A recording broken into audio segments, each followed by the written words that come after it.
Hello बच्चों। तो अब इस क्लास में अब हम कुछ प्रैक्टिकल क्वेश्चन के बारे में बात करेंगे। थ्योरेटिकल टॉपिक पिछली क्लास में डिस्कस कर लिया है। अब प्रैक्टिकल कंसेप्ट सीखने हैं जो आगे कुछ क्लासेस में आपके काम आने वाले हैं। तो सबसे पहले बेटा एक एग्जांपल हमने यहाँ पे लिया कि हमारे पास एक इन्वेस्टमेंट अपॉर्चुनिटी है जिसका नाम मैंने ए दे दिया है।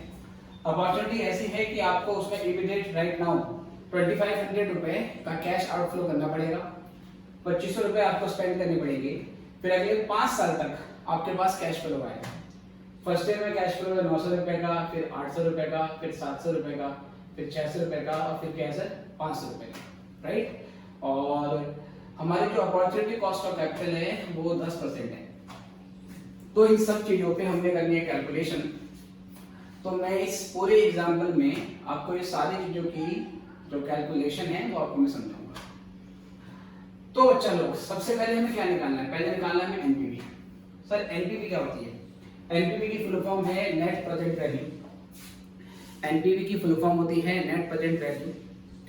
ये सबसे क्लासिक और इकोनॉमिक कंसेप्ट है जो टाइम वैल्यू ऑफ मनी का कंसेप्ट यूटिलाइज करके ये डिसाइड करने में हेल्प करता है कि एक इन्वेस्टमेंट अपॉर्चुनिटी जो हमारे पास है उसको हमने एक्सेप्ट करना चाहिए या उसको एक्सेप्ट नहीं करना चाहिए। ठीक है। अगर मैं आपसे बोलूं कि एनपीवी का बेसिक फॉर्मूला क्या होता है? एनपीवी जिसको हम नेट प्रेजेंट वैल्यू बोलते हैं, नेट प्रेजेंट वैल्यू, इसका बेसिक फॉर्मूला होता है present value of all future cash flows, cash inflows. Future में जो भी कैश फ्लो आएगा उसकी प्रेजेंट वैल्यू निकाल लो और present value of all future cash outflow, जो फ्यूचर में कैश आउटफ्लो आपका होगा उसकी भी प्रेजेंट वैल्यू निकाल लो। नॉर्मली जो आउटफ्लो होता है वो बिगिनिंग ऑफ द ईयर होता है, राइट नाउ होता है। इसलिए जो खर्चा आप अभी कर रहे हैं उसकी फ्यूचर वैल्यू और प्रेजेंट वैल्यू में कोई डिफरेंस नहीं होता है। ठीक है। जो 1 लाख रुपए आपने आज इन्वेस्ट करी उसकी आज की जो वैल्यू है वही वैल्यू हमने यहाँ पे लेनी है, बट फ्यूचर में जो आपको पैसा आएगा उसकी आज की जो वैल्यू निकालेंगे उसको हम प्रेजेंट वैल्यू बोलेंगे। तो जो भी आपका आउटफ्लो इनफ्लो आ रहा है, कैश फ्लो जो आपका फ्यूचर में आएगा उसकी आज की वैल्यू निकालो। इस प्रोजेक्ट में जो भी आपने आउटफ्लो किया वो ले लो। अगर outflow different point of time में हो रहा है, लाइक कुछ खर्चा अभी करना है और कुछ खर्चा 2 साल के बाद करना है, तो जो खर्चा आज करना है वो तो एज इट इज इसमें काउंट किया जाएगा और जो खर्चा 2 साल के बाद किया जाना है आपको उसकी भी प्रेजेंट वैल्यू निकालनी पड़ेगी, राइट सर। फाइनली इन दोनों को डिफरेंस निकालने के बाद हमारे पास एनपीवी आती है। तो ये जो प्रोजेक्ट हमें दे रखा है इसकी एनपीवी कैसे मिलेगी इसको मैं सॉल्व करता हूँ। ठीक है सर। तो पहले मैंने यहाँ पे लिखा ईयर एंड। ईयर एंड है आपका 0, 1, 2, 3, 4, 5। उसके बाद फिर यहाँ पे रखना है सर आपको कैश फ्लोज कि हमारे कैश फ्लो कौन कौन से हैं। ठीक है सर। ये सारे कैश फ्लोज आपकी रुपीस में हैं। जो कैश फ्लो मेरा सर 2500 का ये कैश आउटफ्लो है जो कि मुझे in the beginning of year करना है, राइट नाउ करना है। जो चीज आज होगी in the beginning of year होगी उसको हम 0 से डिसाइड करेंगे, 0 से डिनोट करेंगे। तो ये 2500 रुपए मैंने लिखा और इस 2500 में मैंने ब्रैकेट लगा दिया। ब्रैकेट लगाने का मतलब है ये आउटफ्लो है तो ये नेगेटिव अमाउंट है। फिर मुझे कैश फ्लो मिल रहा है, कैश फ्लो मेरे पास है 900 और फिर ये है 800, फिर ये है 700 और ये है 600 और ये हो गया बेटा हमारा 500। ये हमारा कैश फ्लो यहाँ पर हो गया। उसके बाद फिर हम क्या करेंगे, यहाँ पर एक प्रेजेंट वैल्यू फैक्टर निकालेंगे, पीवीएफ, प्रेजेंट वैल्यू फैक्टर। हमारी जो कॉस्ट ऑफ कैपिटल है बेटा वो कितनी है? 10% है। 10% हमारा मिनिमम रिटर्न है जो हमें इस प्रोजेक्ट से अर्न करना है। ठीक है। और जो आपका minimum required rate of return होता है उसको हम कॉस्ट ऑफ कैपिटल बोलते हैं। कॉस्ट ऑफ कैपिटल की थ्योरी हमने कॉस्ट ऑफ कैपिटल के लेक्चर में डिस्कस करी है जो ऑलरेडी यूट्यूब पे अपलोड है। ठीक है sir. Okay sir. Present value factor at 10%। अब आपको 10% पर एनम के हिसाब से प्रेजेंट वैल्यू फैक्टर निकालना है। ये आप कैसे निकालोगे? अब ये या तो क्वेश्चन में आपको बेटा गिवन होता है सर एग्जाम में, या तो प्रेजेंट वैल्यू फैक्टर आपको क्वेश्चन में पहले से गिवन होगा। अगर नहीं गिवन होगा तो आपको निकालना पड़ेगा। कैसे निकालेंगे? मैंने टाइम वैल्यू ऑफ मनी के चैप्टर में सिखाया है। आप 1/1.10 लिखोगे है ना, क्योंकि 10% है तो 1.10 1.1 हो सकता है, 12% होगा तो 1.12, 15% होगा तो 1.15, राइट। अब 1 डिवाइड 1.1 करेंगे तो ये आ गया हमारा, यहाँ तो बेटा 1 लेना है, बिगिनिंग जो आज है वहां पे बदलने वाले फैक्टर आपको 1 लेने, ठीक है। अब जो आज से 1 साल बाद, आज से 1 साल बाद जो 1 रुपया होगा उसकी आज की क्या वैल्यू होगी। आपने ऐसे किया तो ये 0.90909 आ रहा है, इसको मैं राउंड ऑफ करके 91 कर देता हूँ सर। अब तो 4 प्लेस और डेसिमल ले रहा हूँ। उसके बाद फिर अगला जो आया बच्चों वो 0.8264 आएगा। मतलब इस तरीके से इक्वल दबाते रहेंगे, एक बार इक्वल दबाएगा तो ये आएंगे, सेकंड इक्वल दबा देंगे तो ये आ जाएगा।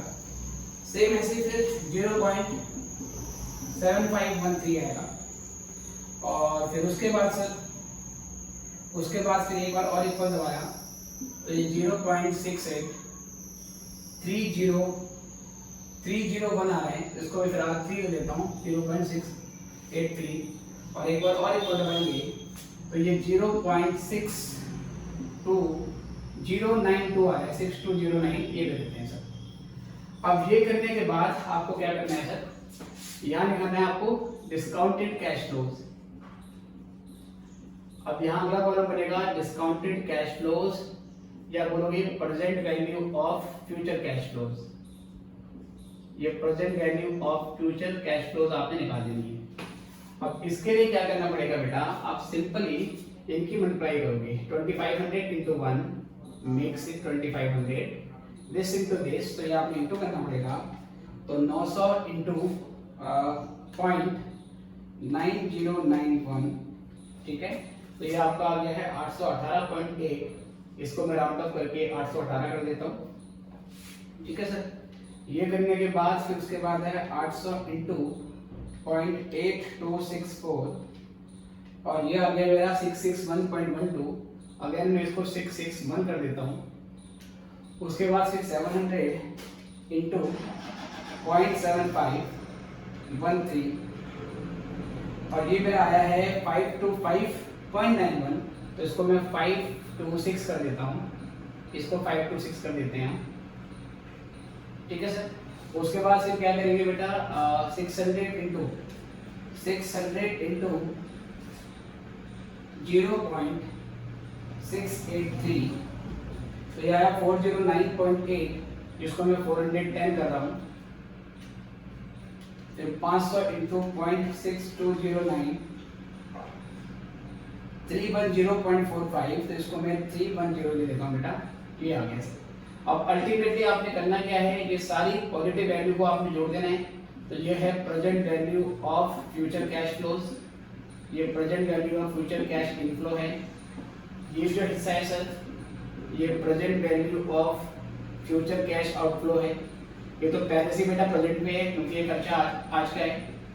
पहले ये डिफरेंस निकालने के बाद हमारे पास यहाँ से अमाउंट आ जाएगा, तो इसका डिफरेंस निकाल देंगे, तो इसमें से माइनस कर देंगे 2500, तो ये लेस करने के बाद 1412.41 इस तरीके से मेरे पास क्या निकल के आएगा, मेरे पास ये एनपीवी निकल के आ जाएगी, ठीक है सर। तो एनपीवी निकालने का ये हमारा तरीका है, इसको अच्छे से नोट कर लेंगे, फिर यहाँ से हम आगे बढ़ेंगे।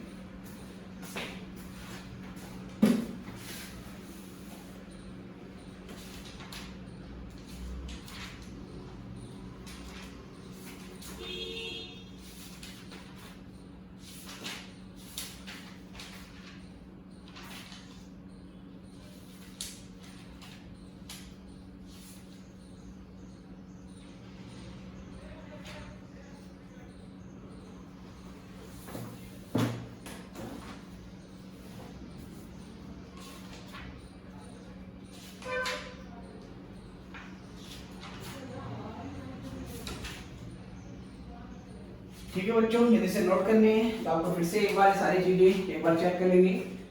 तरीका एक बार फिर से देख लो। पहले यहाँ पे मैंने एयर दिखाया है और यहाँ पर मैंने कैश फ्लो लिख दिए, आउटफ्लो को मैंने ब्रैकेट में दिखाया है, इनफ्लो मैंने पॉजिटिव दिखाए हैं। फिर पॉजिटिव वैल्यू निकाला है at the rate of 10%, 1 divide 1.1 किया तो 0.9091, 0.8264, 0.7153, 683, उसके बाद 690 कर दिया हमने, और मल्टीप्लाई किया, फिर इसके बाद ये अमाउंट आई आपकी 818 plus 661 plus 526 plus 410 plus 310 minus कर देंगे 2500। तो बेटा आई गेस ये कैलकुलेशन में दिक्कत है। 818 plus 661 plus 526 positive plus 410 positive plus 310 positive minus 2520, ये 225 आ रहा है। चलिए ठीक है, देखते कोई दिक्कत नहीं है। ये एनपीवी हमारा 225 आ रहा है, it is net present value. तो यहाँ से एनपीवी हमारी आ गई है 225, जिसमें हमने ये पॉजिटिव वैल्यू को जोड़ दिया है और ये पॉजिटिव और नेगेटिव वैल्यू को माइनस कर दिया। एनपीवी का ये बेसिक सा फॉर्मूला हमारा होता है। अभी हमारे हर साल के जो कैश फ्लो है वो डिफरेंट अमाउंट के हैं। जब कैश फ्लो इक्वल अमाउंट के होंगे तो उस स्थिति में एनपीवी निकालना थोड़ा आसान हो जाता है। तो वो हम अगला एग्जांपल लेंगे तब आपको मैं समझाऊंगा। एनपीवी तो निकल गई बेटा, उसके बाद क्या निकालना है आपको? Profitability index. प्रॉफिटेबिलिटी इंडेक्स कैसे निकालेंगे? प्रॉफिटेबिलिटी इंडेक्स निकालने के लिए इसका सिंपल सा फॉर्मूला होता है। अच्छा, उससे पहले अगर हम एनपीवी की बात करें कि एनपीवी जो 225 रुपए हमारा आया है, अब इसके बेस पर हम डिसीजन कैसे लेते हैं? किसी भी प्रोजेक्ट की एनपीवी अगर पॉजिटिव आएगी तो उसका मतलब कि वो प्रोजेक्ट प्रॉफिटेबल है। हम ऐसे प्रोजेक्ट को एक्सेप्ट कर सकते हैं। किसी प्रोजेक्ट का एनपीवी अगर नेगेटिव आता है, अगर ये फाइनल आंसर नेगेटिव आता, तो इसका ये मतलब होता है बेटा कि ये जो प्रोजेक्ट है इसमें लॉस हो रहा है, लॉस होने का चांसेस हैं, तो हम ऐसे प्रोजेक्ट को रिजेक्ट कर सकते हैं। और जब आपका एनपीवी 0 आएगा तो ये आपके लिए इनडिफरेंस पॉइंट होता है। डिफरेंस पॉइंट का मतलब होता है कोई फर्क नहीं पड़ता, चाहे आप प्रोजेक्ट को एक्सेप्ट करो चाहे आप प्रोजेक्ट को कैंसिल कर दो, उसे मना कर दो। तो एनपीवी से ऐसे आपको डिसीजन लेना पड़ता है। अब निकालेंगे हम प्रॉफिटेबिलिटी इंडेक्स। प्रॉफिटेबिलिटी जो इंडेक्स है बेटा, इसका फॉर्मूला होता है present value of cash inflows और divide by present value of cash outflows. मतलब ये जो फॉर्मूला था इसको माइनस करने के बजाय इसको हमने डिवाइड में रख दिया। अब present value of cash inflow कितना है बेटा? अगर मैं ये जोड़ूं तो अल्टीमेटली तो सर ये जो सारा पोर्शन है ये सारा जोड़ने के बाद present value of future cash flow केवल कितने पोर्शन को ऐड करने के बाद, क्योंकि ये 2500 2725 से 2725 आया है, ये 2725 है सर, और जो प्रेजेंट वैल्यू ऑफ आउटफ्लो है वो तो 2500 है, तो इसको हम पुट कर देंगे। ये हो जाएगा 2725 डिवाइड बाय 2500। इसको डिवाइड कर देना है बच्चों, तो कितना आएगा?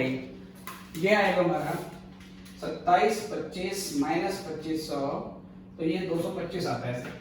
सॉरी माइनस नहीं करना है, डिवाइड करना है। 2725 divide by 2500, not minus sir, 1.09। तो ये आ गया हमारा प्रॉफिटेबिलिटी इंडेक्स। ये क्या करता है सर? इसका भी सेम यूज है।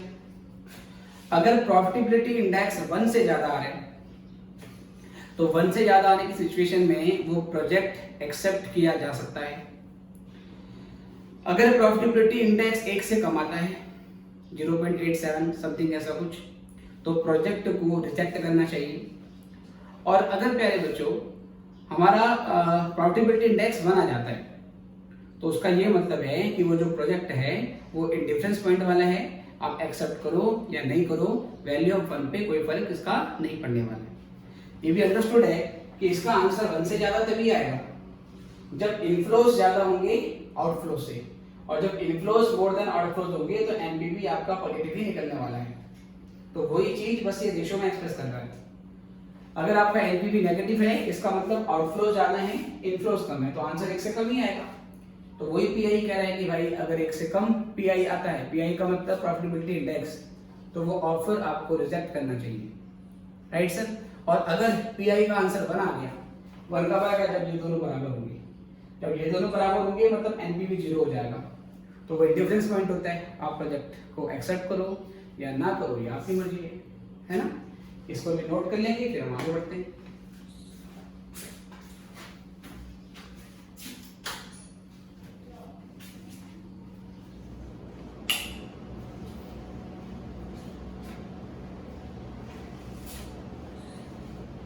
चलिए बच्चों, गैस आपने कर लिया है। आप किसी भी टाइम वीडियो को पॉज करके इसको नोट कर सकते हैं। तीसरी बेटा इसमें जो चीज निकालनी होती है वो आपको निकालना होता है पे बैक पीरियड। ठीक है सर, पे बैक पीरियड बेटा कैसे निकालते हैं इसके लिए जरा ध्यान से देखिए। ठीक है सर, ये पे बैक पीरियड है विदाउट डिस्काउंटिंग कैश फ्लोज। इसको दो तरीके से निकालते हैं, एक होता है विदाउट डिस्काउंटिंग कैश फ्लोज। सबसे पहले पे बैक पीरियड का मतलब क्या होता है? पे बैक पीरियड का मतलब होता है कि आपने जो प्रोजेक्ट में इन्वेस्टमेंट कर रखी है वो पैसा कितने समय में रिकवर हो जाएगा। जैसे अगर मान लीजिए आपने एक प्रोजेक्ट में इनिशियली 20 लाख रुपए की इन्वेस्टमेंट कर दी है, तो आप ये जानना चाहते हो कि वो 20 लाख का रुपया मुझे कब रिकवर हो जाएगा, कितने साल में रिकवर हो जाएगा। क्योंकि जैसे ही वो आपका 20 लाख का अमाउंट रिकवर हो जाएगा, फिर उसके ऊपर जो भी आप एक्स्ट्रा कमाओगे वो आपका प्रॉफिट माना जाएगा। तो पेबैक पीरियड हमेशा छोटे से छोटा होना चाहिए। जितना ज़्यादा पेबैक पीरियड छोटा होगा, इसका ये मतलब होगा कि हमारी इन्वेस्टमेंट उतनी ज़्यादा उतनी जल्दी रिकवर हो रही है। और जब बेटा हमारी इन्वेस्टमेंट, जब हमारा पेबैक पीरियड लंबा होगा, तो इसका मतलब कि हमने जो अमाउंट इन्वेस्ट कर दिया है उसको रिकवर करने में कई साल लगेंगे। उस सिचुएशन में वो प्रोजेक्ट हमारे लिए लेस अट्रैक्टिव बन जाता है। आप पेबैक पीरियड निकालते कैसे हैं उसकी बात करते हैं सर। तो पहले इस तरीके से लेंगे, पहले यहां पर ईयर एंड 1 से लेंगे सर, केवल इनफ्लोज की बात करेंगे इसमें। उसके बाद फिर यहां पर कैश फ्लो लेंगे, कितने कितने कैश फ्लोज हैं हमारे। कैश फ्लोज यहां पर हैं से ये 900 और 800, फिर उसके बाद 700 और फिर ये 600 और फिर ये उसके बाद 500। ठीक है, अब हम यहाँ पे क्या करेंगे सर, क्यूमुलेटिव कैश फ्लोज निकालेंगे। Cumulative cash flows, cumulative cash flow का क्या मतलब है सर? पहले 900 में 800 जोड़ दो, 1700। मतलब फर्स्ट ईयर में 900 रुपए का कैश फ्लो हुआ, सेकेंड ईयर में 800 रुपए का कैश फ्लो हुआ, तो टोटल मिला के 2 साल तक हमने 1700 रुपए रिकवर कर लिए हैं। इन्वेस्टमेंट हमारी 2500 रुपए की थी, लेकिन 1700 रुपए टोटल हम सेकंड ईयर तक कंप्लीट कर लेंगे। उसके बाद बेटे 1700 में 700 जोड़ दो तो ये आपका हो जाएगा 2400। 2400 में 600 जोड़ दो तो ये आपका हो जाएगा 3000। और बेटा 3000 में 500 जोड़ दोगे तो ये हो जाएगा 3500। ये क्यूमुलेटिव कैश फ्लो आपने यहाँ से निकाला।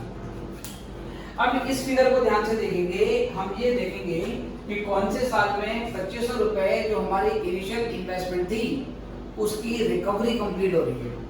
तो बेटा फर्स्ट ईयर के एंड तक केवल 900 रुपए का कलेक्शन हुआ, सेकंड ईयर के एंड तक केवल 1700 रुपए का कलेक्शन हुआ, थर्ड ईयर के एंड तक केवल 2400 का कलेक्शन हुआ है, और फाइनली क्या हुआ बेटा चौथे साल के एंड तक हमें कुल मिला के 3000 रुपए रिकवर हो जाती है। इसका मतलब हमारा जो 2500 रुपए का अमाउंट रिकवर होगा उसके लिए कम से कम 3 साल तो लगे जाएंगे सर। 3 साल क्यों लगेंगे सर? ये फर्स्ट ईयर का बेटा, ये सेकंड का, ये थर्ड का है। 3 साल क्यों लगेंगे प्यारे बच्चों? क्योंकि थर्ड ईयर में के एंड तक 2400 रुपए ही रिकवर होंगे, जबकि हमें 2500 रिकवर कर दिए।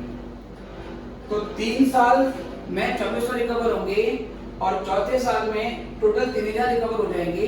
इसका मतलब 3 साल के बाद और फोर्थ ईयर से पहले हमारा 2500 रुपए का अमाउंट रिकवर हो जाएगा। 3 साल से पहले क्योंकि 2400 में, और 2500 से फोर्थ ईयर से पहले क्योंकि 2500 रिकवर करना है, 3000 रिकवर नहीं करना है। तो प्रीसाइजली वो कितना टाइम होगा, वो कितने साल कितने महीने होंगे, इसके लिए हम क्या करेंगे सर, हम यहाँ पे लिखेंगे पेबैक पीरियड, हम यहाँ पे लिखेंगे पेबैक पीरियड, और यहाँ पे मैं लिखूंगा कि 3 साल तो लग रही है, 3 साल तो लग रही है सर, प्लस बेटा चौथे साल में फोर्थ ईयर में मुझे 600 रुपए की रिकवरी होगी।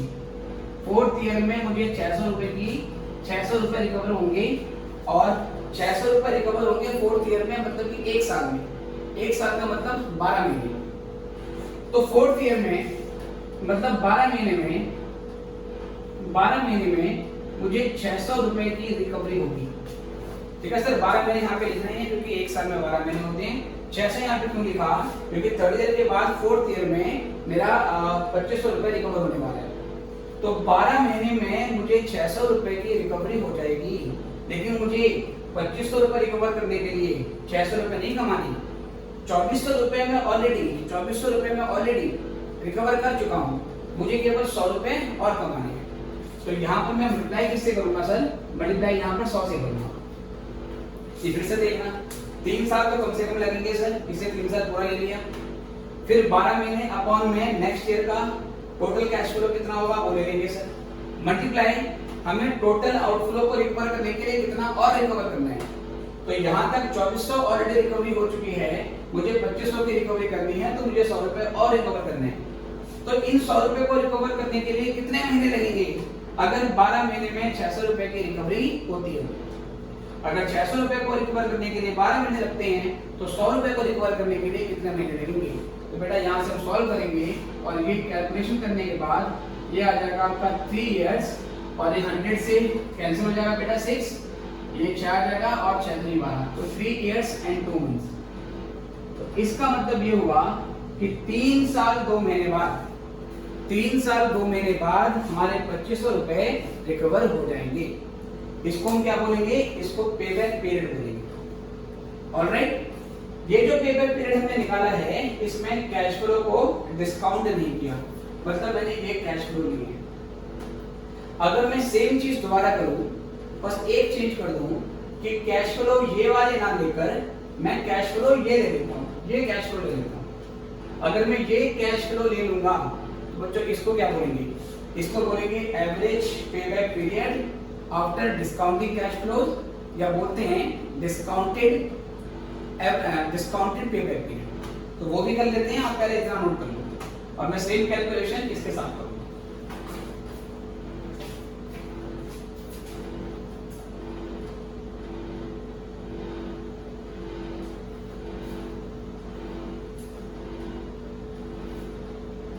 चलिए बच्चे, आई गेस आपने कर लिया है, तो मैं अब यहां से निकाल के जा रहा हूं discounted cash flow, discounted payback period.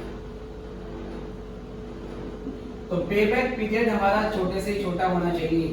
एक ऐसा प्रोजेक्ट जिसका पेबैक पीरियड छोटा है वो ज्यादा प्रेफर किया जाएगा बाकी प्रोजेक्ट के मुकाबले। डिस्काउंटेड पेबैक पीरियड सर कैसे करेंगे बच्चों, देखो अब की बार मैं यहाँ पे ले रहा हूँ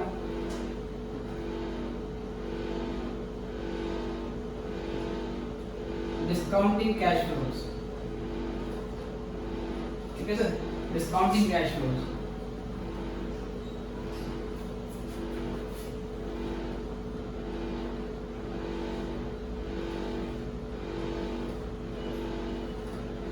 देखो बेटे, तो सबसे पहले मैं यहाँ पे लूंगा 818, उसके बाद 661, उसके बाद 526, उसके बाद 410, और फिर उसके बाद बेटा 310। अब मैं क्या करूंगा बेटा, इसको एड बैक करूंगा।